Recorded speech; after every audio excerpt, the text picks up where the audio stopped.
Hey, good morning, friends. Mark Holmes here with my buddy Cowboy Joe Boo. As always, thank you guys for watching, commenting, and subscribing to the Joe Boo Sports Report. Because without you guys, well, we know it would just suck without you guys.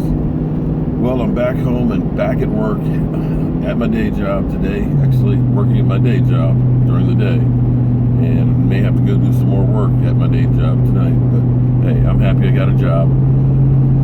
But speaking of getting back to work, we don't have any time to lick the wounds over losing to the Eagles or to the Falcons. I mean, it just sucks, but it is what it is. The good news is Tyron Smith will be playing this week, and Dan Bailey's back, although the kicking hasn't necessarily been the problem that we've had. It's actually getting into the end zone. More good news, Anthony Hitchens, he'll be able to play, it looks like, so at least we're getting some of the troops and keeping some of the troops on the field. And believe me, Tyron Smith has been missed big time. You don't realize how important one lineman can be until you don't have that lineman. And when you're talking about one of the best tackles in football, that's a major blow. I'm not going to sugarcoat it. This season hasn't gone the way we had wanted it to go, but the reality is there hasn't been a repeat champion in the NFC East since the 2003-2004 season. It's just hard to repeat. Not making excuses, but you go from having a last place schedule to a first place schedule. It changes things quite a bit. You're playing better teams, and when you've been successful, people start picking you apart. They look for your players, coaches and things, and then other teams are gunning for you. And believe me, for everybody to beat the Cowboys, that's about as big as it gets, except for the Super Bowl. So everybody is coming after you to get what you want. This is nothing against the Eagles. The Eagles have done what they're supposed to do. They came in and they kicked our ass. But we don't have time to worry about that. There's 6 games left of the season, 4 of which we will not have Zeke Elliott. And we're looking up at a lot of teams. You got Seattle, that's 6-4. The good news is you play them head to head, you beat them, then that helps playoff situation wise. You go into the Central, you got the Lions are up there ahead of you, and you're tied with the Packers, but technically you're behind the Packers because you lost them at 5-5. You look at the South, you've got the Panthers that are ahead of you. So you have no room for error. You have to almost win out, or at least to give yourself an opportunity. You got to win the next 4 without Zeke. And that starts the day after tomorrow against the Chargers. After that, you got the Redskins the following week. After that, you got the Giants. After that, you got the Raiders. Then you get Zeke Elliott back. So you have opportunities. But the question is the team itself going to rally and step up?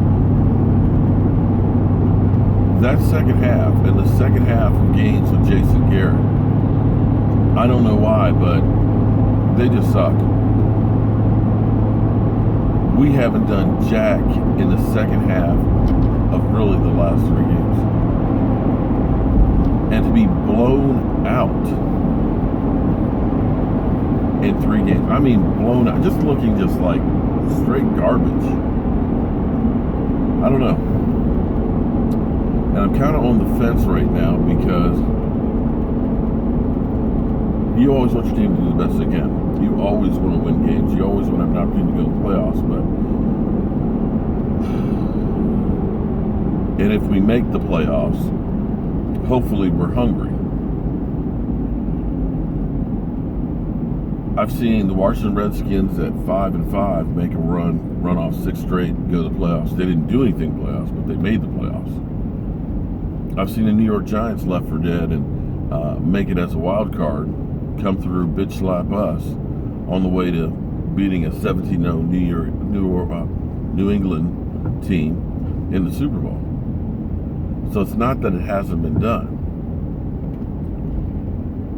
but I don't have faith in our coaching staff to do that. yeah, if we make the playoffs, we're going to be having some momentum because we're going to have to basically go 5-1 or 6-0. But I am so ready for change. Jason Garrett has been here too long, and we've been doing the same thing over and over and over again. Because every year with Jason Garrett has ended in disappointment. 8-8. 8-8, 8-8, and you might as well say those are playoff games because those games, if you won, you're in the playoffs. Hence, it's really a playoff game. Nope. You end up being the number 1 seed, playing at home, week extra rest, and you lose twice. I just don't have faith in the coaching staff that we have to be able to do anything. And I don't know what it's going to take for this to change. Now, when I landed yesterday, we heard an article that, Jerry Jones said, of course, there's no discussion of Jason Garrett. Well, you can't go through at this point and say, yeah, we're thinking about firing Jason Garrett. Even if you are, you want the guy to still think he's got a chance to stay and that he's motivated. You don't want the team to think that you've given up on the season.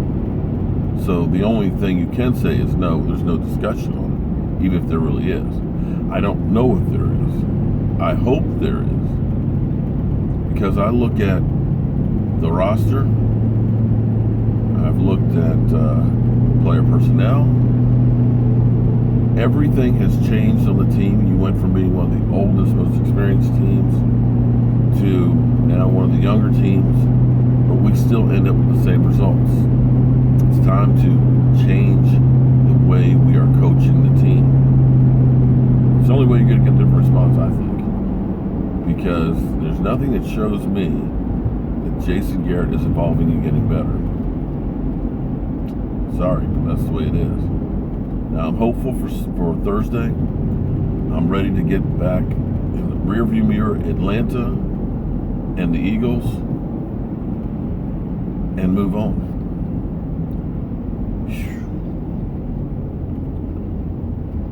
I'm tired. I am real tired today. But hey, we choose the life that we choose. Hope you guys have a great day. And I'm going to make it through this one. And I'll see you soon.